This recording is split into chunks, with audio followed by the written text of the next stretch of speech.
Good morning. Nalit na ako nagising. Nagbihis na ako agad. Tapos, pagdating ni Mami, gusto daw pumasok ni Dico. Kaya bumalik si Mami sa school para ihatid siya. Nang pahatid ako sa school, nahihiya ako kasi. Sa kakamadali ko kanina, ang daing naiwang kalat sa bahay kasi nga late na kami nagising.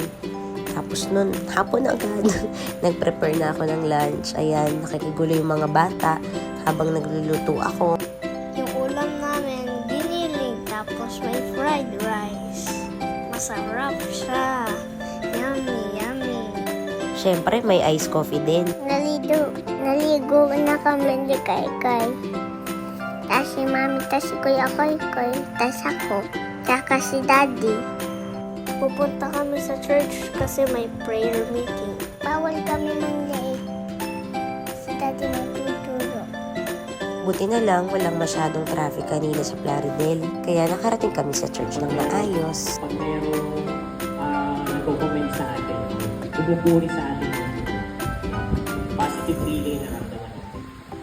Gusto na namin pumunta sa McDo kaso lang may kausap si Mami.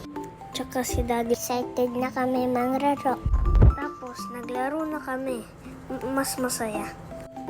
Working si Daddy habang nasa McDo kami. Kaya, yun, pinagsasabi niya yung pag-work at saka pagkain. Habang ako naman, sinusubukan ko si Kai at saka si Dico, si Kuya.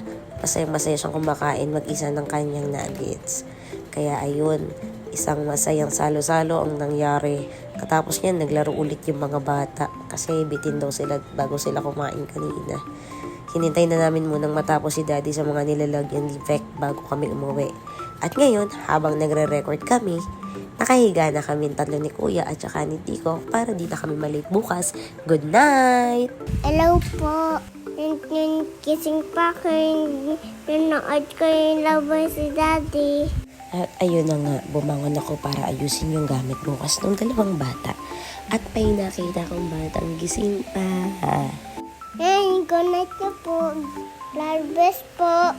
Bye-bye.